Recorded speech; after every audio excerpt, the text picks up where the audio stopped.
So yan guys, yung ating mga wiring. Yan. Kita ang mga wiring natin.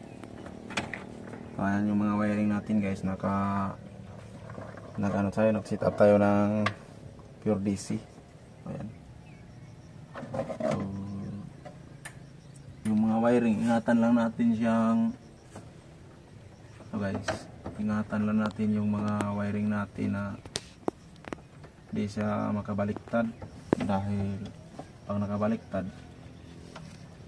masusunog yung ating mga device. So ayan. At saka tips ko sa inyo guys, ganitong mga setup, mga DC, yung mga DC setup guys, huwag natin kalimutan gumagamit ng tester kagaya nito sa mga konektor, kasi pag nakabaliktad ito, yung mga konektor natin nagkabaliktad ng polarity, masisira yung ating mga device. So ayan yung gitna nya, ito yung positive. Ayan, testirin natin. Tapos ito negative. So ayan, so ibig sabihin guys, okay yung kanyang linya kasi nakalagay doon walang negative sign. Ayan. Baliktarin natin. Pag magbaliktad ito, mayroon siyang negative sign. Ito yung kagandahan ng digital na tester. Yan, mayroon siyang negative sign. Oh. Yan. Ito yung kagandahan niya. So ibig sabihin, dito yung positive ng connector natin, kadalasan ito yung positive, tapos ito yung negative. So ayan. So i-cluster lang natin. Ayan, 14.3 kasi puno yung ating battery. So sa mga ganitong wire guys, sa mga ganitong wire, ayan, mga ganitong wire, meron siyang mga coding. So huwag niyong basihan yung, kasi iba-iba kasi yung kuha nito, dito dulo nito, iba-iba siya, hindi siya magkapira. Huwag niyong basihan ito. So dito nilagyan ko ng palatandaan, ito yung positive. So ito yung positive niya, parang may puti na putol-putol. Ayan yung positive niya. Minsan naman negative naman ito. Ayan, negative ito. Kaya wag niyo itong basihan.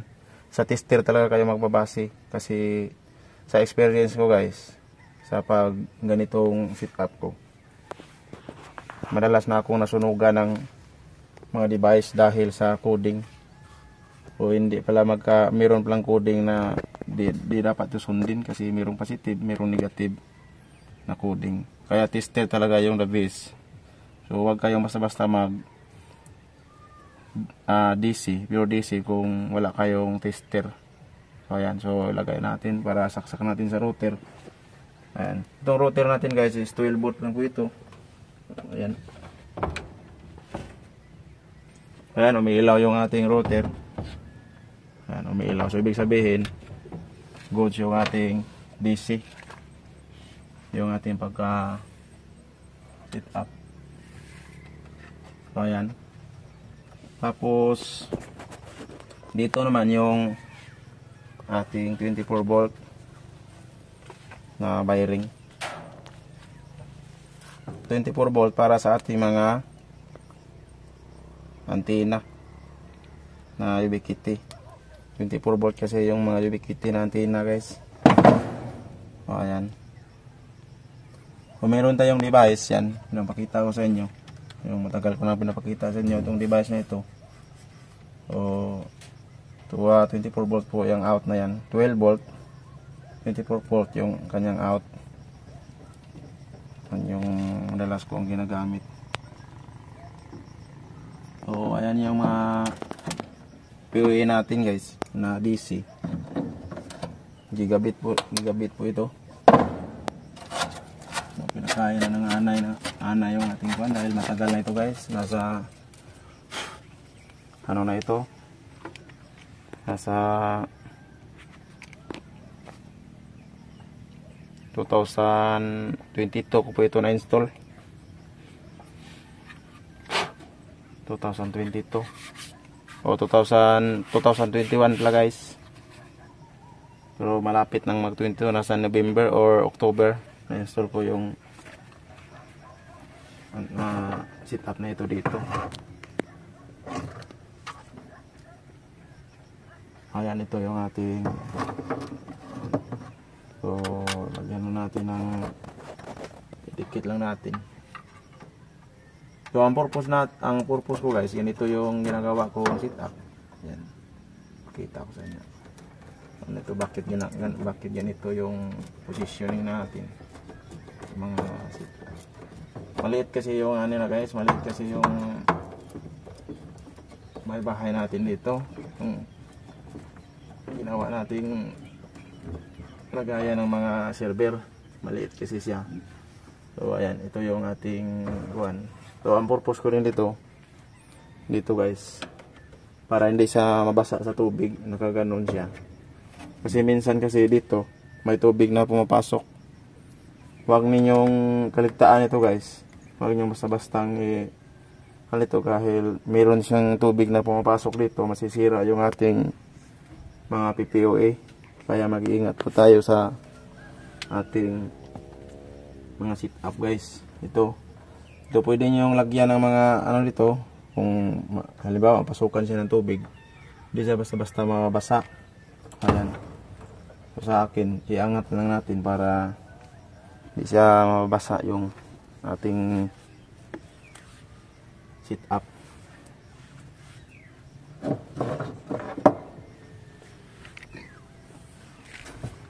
So pagtigaan lang natin guys na mag-wiring ng mga pure DC, dahil kailangan ito ng mahabang pasensya yung mga pure DC na setup. O ayan o, charging na siya guys o. So ibig sabihin ganito guys, charging. O ayan, meron siyang kunting pakinabang yung ating wind turbine pag may hangin. Yan. So dahil yung solar hindi na nasa-charge sa gabi. So ngayon patuloy po tayo. Dito yung setup natin guys o. POE natin. Patuloy yung ating setup. O dito yung DC natin. Ayan yung setup natin dito. O yan, load side po. So bago natin siya ilagay guys, i-tester muna natin yung 24 volt ba talaga yung out nya. Ayan. So ganyan na natin para mapakita sa camera. Ayan. Ayan.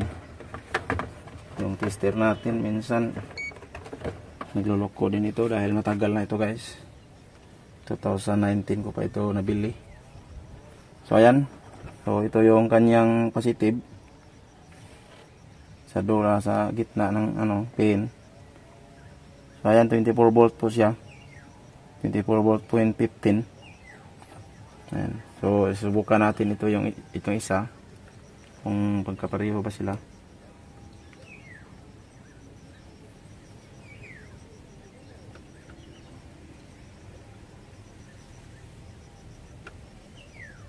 So ayan guys, 24 volt point 15. Ayan, so isaksak na natin yung ating pure DC para mapagana na yung ating mga JBKP antenna. Ayan, nag-power yung ating PPO eh. Power siya. O ayan guys. So nag-power yung ating, yan, di pala nakita sa masyado sa camera dahil mahirap ito yung ating sitwasyon. So ayan guys, so nag-power na siya guys. Ayan. Nag-power na. Ito nag-power na. Ito guys, merong mga port ito nasisira. Kaya hindi na natin magamit itong ibang port. Sira siya. Nagpa-power naman yung antenna natin pero walang internet. Ganun pala yung pag masira nito. Sayang kasi may pasukan kasi ng itong tatlo, ayan. Tatlo dito, ito yung hindi nasisira. Yan, so tatlo lang, apat yung hindi nasisira. Ayan. So magamit pa natin yung apat. So pwede pa itong mapakinabangan. So ito, apat ito. Walang problema pa ito guys. So ayan. So gigabit po yan. Ayan, so nag-orange pa yung ating internet. Sabihin hindi pa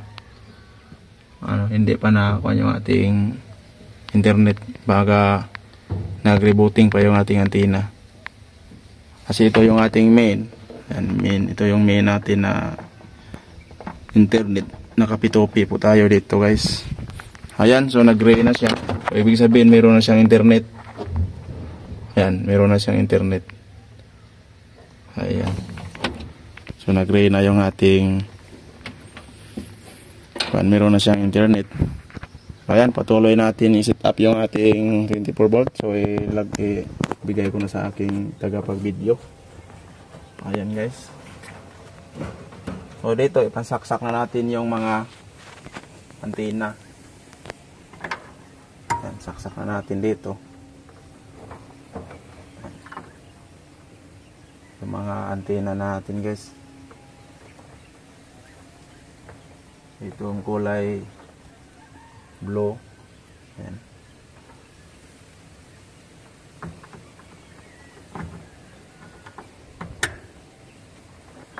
Ayan. Kulay black. Ito yung mga wire ng ating mga antena. At saka ito yung kanilang mga guys. Ito yung kanilang mga LAN. So saksak natin yung mga LAN nila. Para okay lang ito, guys, pag magulo yung wiring dahil wala namang makikita dito. Pero wag lang natin masyadong guluhin, baka kasuka ng ahas dito. Minsan kasi, guys, may mga ahas kasi dito, guys. May tira, mga butiki. Maraming butiki dito, guys. Kaya butiki yung mga problema ko dito. So ayan siya, guys. So 4 yung nakasaksak natin. Ayan, makikita ko sa inyo, guys. Ayan. O 4 yung nakasaksak natin dyan. Ayan. Ayan, nakasaksak yung 4. So tingnan natin kung may ilaw niya si dito. Ayan, 4 na yung may ilaw niya dito, guys. Ayan.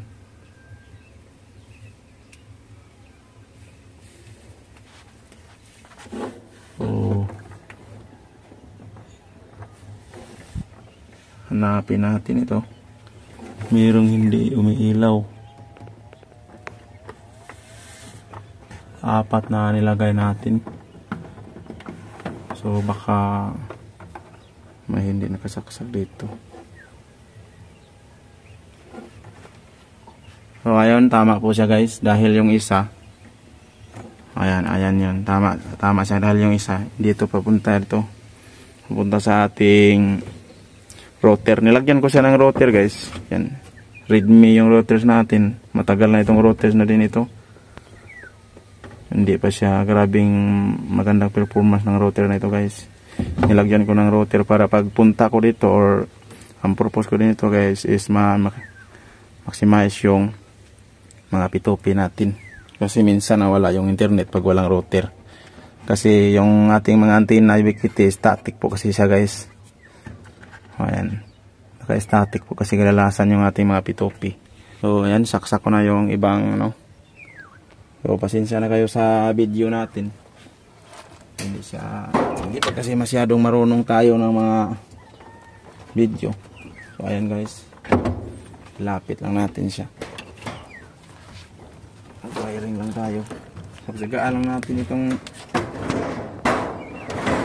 ganito talaga yung pag-set up ng mga Ubiquiti, guys. Ubiquiti antenna. Ayan.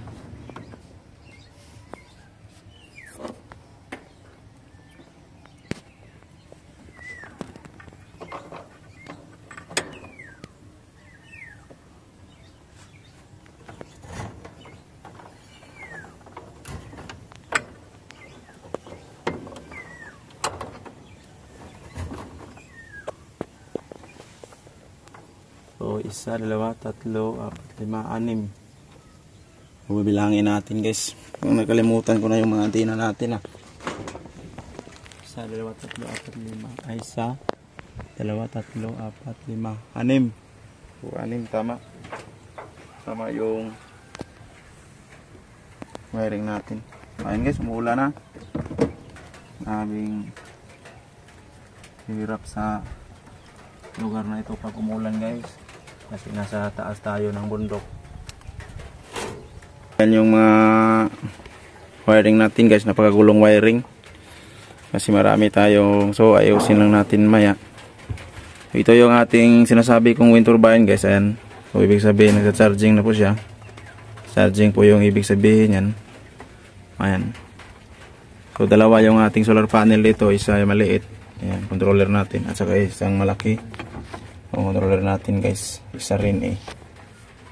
So ito yung 24 volt natin. Ayan. Ayan, naka pure 12 volt na tayo guys. Yan, wala na tayong inverter. So hindi na tayo kabahan pag malulubat yung, in case malulubat yung battery. So hindi na tayo kabahan dahil babalik lang naman yung connection yan pag may charging na yung battery. So normal po talaga sa battery na malulubat. Yan guys, kung lalo na't maliit yung ating baterya, tapos marami yung nakasaksak natin. So guys, dito nagtatapos yung ating pure DC.